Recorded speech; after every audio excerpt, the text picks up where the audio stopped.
Az évek során,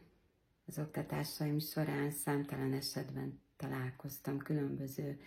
kifogásokkal. Sokan megkerestek, hogy őket nagyon érdekli a gyerekjóga, de hát ő soha nem jogázott, és ő nem is hajlékony, és különben is már elmúlt 20 éves, 30 éves. Ezek tényleg fontos, hogy lássuk őket, tudjunk róluk, de valójában ezek nem fontosak. Tehát én azt szoktam mondani, hogy ha szíve, lélekkel a gyerekeknek át szeretnéd adni azt a lehetőséget, tudást, ami a jogában rejlik, akkor teljesen mindegy, hogy hány éves vagy, mennyire vagy hajlékony, mert a gyerekjóga nem a hajlékonyságról szól, nem arról, hogy a fejünk tetejére álljunk, nem arról, hogy különböző akrobatikus mutatványokat mutassunk be a gyerekeknek. Arról szól, hogy nagyon kis apró, tényleg könnyed joga mozdulatokkal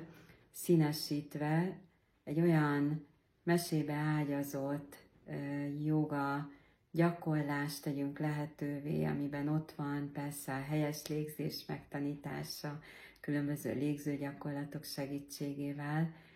és igen, vannak benne jogapózok, de nem a legnehezebbek,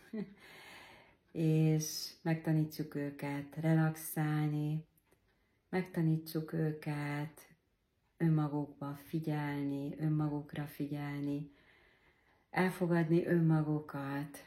mert onnan az elfogadásból tud a legnagyobb fejlődés, változás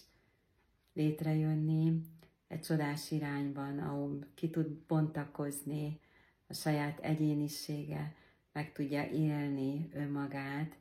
és ez az, ami úgy gondolom a legtöbbet ad a jogából a gyerekeknek. Tehát ha van kedved, akkor gyere, tarts velünk,